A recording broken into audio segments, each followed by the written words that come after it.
বিগত 1.5 বছর থেকে অর্থাৎ 5ই আগস্টের আগ থেকে বিভিন্ন বাজারে হাটে আমরা তারেক রহমান সাহেবের 31 দফা বিল করেছি। 5ই আগস্টের পর প্রত্যেকটি গ্রাম পর্যায়ে আমরা লিফলেট বিতরণ করেছি। এর মধ্যে অনেক গ্রাম মহল্লার তৃণমূলে মা বোনেরা হয়তো আমাদের এই তারেক রহমান সাহেবের রাষ্ট্র কাঠামো মেরামতের 31 দফা এখনো তাদের কাছে পৌঁছায় নাই। সেজন্য আজকে আপনাদের তৃণমূল থেকে আমার মা বোনদের দেখেছি, আমার ভাইদের, আমার চাচাদের দেখেছি, আমার তরুণ সমাজদের দেখেছি। এই জন্য দেখেছি যে 31 দফা আপনাদের মাঝে পৌঁছে দিতে হবে। এই 31 দফা দেশ নেতা তারেক রহমান সাহেবের 31 দফা আপনারা হাতে পাইছেন? সবাই একটু হাত দেন, 31 দফা পাইছেন? এই 31 দফা শুধু একটি দফা নয়, এই 31 দফা আগামী বাংলাদেশের স্বপ্ন। এই 31 দফা তারেক রহমানের স্বপ্ন। এই 31 দফা একটা খেতে খাওয়া মানুষের স্বপ্ন।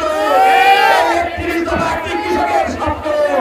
এই 31 দফা পাহাড়ি থেকে সমতল পর্যন্ত যত মানুষ আছে, বাংলাদেশি মানুষ, তাদের এই স্বপ্ন কিন্তু 31 দফা হয় না। আগামী দিনে 31 দফা নিয়ে আপনারা প্রত্যেকটি ঘরে ঘরে, প্রত্যেকটি মা বোনের কাছে যাবেন। এই 31 দফা নিয়ে ধানের শীষের জন্য দোয়া চাইবেন। আর আগামী বাংলাদেশ কেমন হবে সেই 31 দফার মধ্যে কিন্তু সবই কিছু লুকিয়ে আছে। আমরা যখন 31 দফা শুরু করেছিলাম তখন আমার প্রতিপক্ষ ভাইরা 31 দফা কি বলেছিল, কিন্তু এই 31 দফা ধীরে ধীরে যখন প্রত্যেকটি মানুষ পড়ে বুঝতে পেরেছে, সেদিন থেকে 31 দফা মানুষের দাবি হয়ে দাঁড়িয়েছে। বাংলাদেশের মানুষের দাবি হয়ে দাঁড়িয়েছে। দলের গুরুত্বপূর্ণ পদে দেশ নেতা তারেক রহমান সাহেব আমাদের দিয়েছে। আমাদের এবার দলকে কিছু দেওয়ার পালা। আপনারা যারা আছেন সবাই দলের সম্মানে সম্মানিত। আজকে 5ই আগস্ট ঘটাতে পেরেছেন বলেই কিন্তু আজকে এত বড় সমাবেশ করতে পারছেন। 5ই আগস্ট ঘটাতে পারছেন বলেই আজকে আমরা এই বড় বড় গলায় কথা বলতে পারছি। ভাইরা, এই 5ই আগস্টের অর্জনকে ধরে রাখতে হবে। আমরা মানুষের ভালোবাসা নিয়ে আগামী দিনে বিএনপি সরকারকে গঠন করাতে হবে, ভোট যুদ্ধে জিততে হবে। আগামী জাতীয় সংসদ নির্বাচনে আমাদের ধানের শীষের জন্য কাজ করতে হবে। প্রিয় ভাইরা, দীর্ঘ 17 বছর আন্দোলনের রাজপথে ছিলাম। একটি দিনও দলের কোন কর্মকাণ্ড ফাঁকি দেয় নাই। দেশ নেতা তারেক রহমান সাহেব যখন যে নির্দেশ দিয়েছে সেই নির্দেশ মেনে আমি কিন্তু কাজ করেছি আপনাদের সাথে নিয়ে। বিগত 17 বছরে 15টি মামলার আসামি হয়েছি, 4বার কারাবরণ করেছি, পুলিশের হাতে নির্যাতিত হয়েছি। পুলিশ এই গত 24-এর নির্বাচনের আগে লিফলেটে তারেক রহমানের লিফলেট বিতরণ করতে যায়, অ্যারেস্ট হয়েছি। পুলিশ বেতন মেরেছে, তার দলের কাজ ছাড়ে নাই। পুলিশ আমার এখনো রাতের আধারে খুন থেকে আমার পা চালায়। পুলিশের সেই মার এখনো রাতের বেলা আমাকে যন্ত্রণা দেয়। ছাড়েনি, আঘাত করেনি, রাজনীতি করি নাই।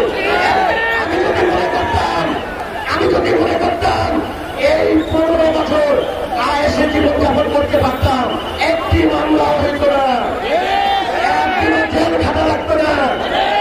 কিন্তু দেশ নেতা তারেক রহমান সাহেবের নির্দেশে আমি কিন্তু আপনাদের পাশে নিয়ে করেছি।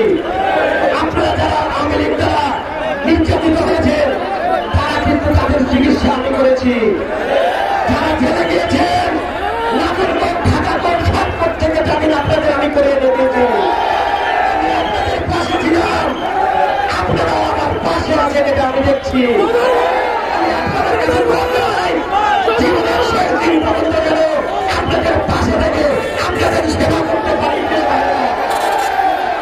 আগামী দিনে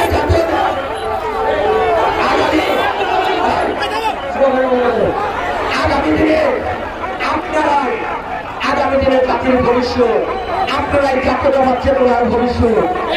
ভোটেই ধানের শীষ নির্বাচিত হবে। আমি দেশ নেতা তারেক রহমান সহ কেন্দ্রীয় নেতৃবৃন্দ দৃষ্টি আকর্ষণ করব, প্রত্যেকটি নেতা কর্মীর 5 বুঝে সিংহার ধানের শীষ তার হাতে উঠানে আমরা তাকে নিয়ে ধানের শীষে ভোটকে জয়যুক্ত করবো প্রিয় ভাইরা। এই কয়েকদিন ধরে শুনছি কি গ্রিন সিগন্যাল, বিভিন্ন পত্র পত্রিকায় দেখছি গ্রিন সিগন্যাল পাওয়ার 7 দিনই হয় নাই ভাইরা। আজ আওয়ামী লীগ অফিস খুলেছে, আজকে মোবাইলে লাইভ দিয়ে আওয়ামী লীগ অফিস খুলেছে। কোথায় গ্রিন সিগন্যালের গুজব ওঠার পরপরই বিভিন্ন আওয়ামী লীগ পোস্ট দিয়েছে, আলহামদুলিল্লাহ। অনেক আওয়ামী লীগ ফেসবুকে পোস্ট দিয়েছে, শান্তি পেলাম। তার অর্থ কি জনগণ ভাইরা? শান্তি তারা কিসে পেয়েছে? আমরাও আপনাদের বলতে চাই, বিগত দিনে যে জুলুম করেছেন, যে নির্যাতন নেতা কর্মী ভাইদের করেছেন, সেটা সিংহের মানুষ ভুলে নাই।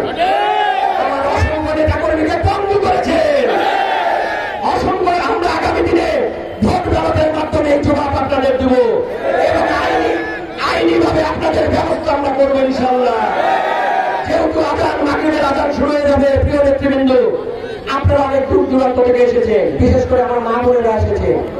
আমি কৃতজ্ঞ আপনাদের প্রতি যে আপনারা এই সময়ে আমার ডাকে, দেশ নেতা তারেক রহমান সাহেবের ডাকে, এই 31 দফার ডাকে আপনারা যে ঘর ছেড়েছেন, আপনারা যে সংসারের কাজ শেষ করে সেরে আজকে আমাদের এই সমাবেশে যোগ দিয়েছেন, এর জন্য আপনাদের কাছে আমি চিরকৃতজ্ঞ। প্রিয় নেতৃবৃন্দ, বক্তব্য দীর্ঘায়ু করবো না। আগামী দিনে ধানের শীষের পক্ষে ভোট দিয়ে আমি আমার সংক্ষিপ্ত বক্তব্য এখানে শেষ করছি। খোদা হাফেজ।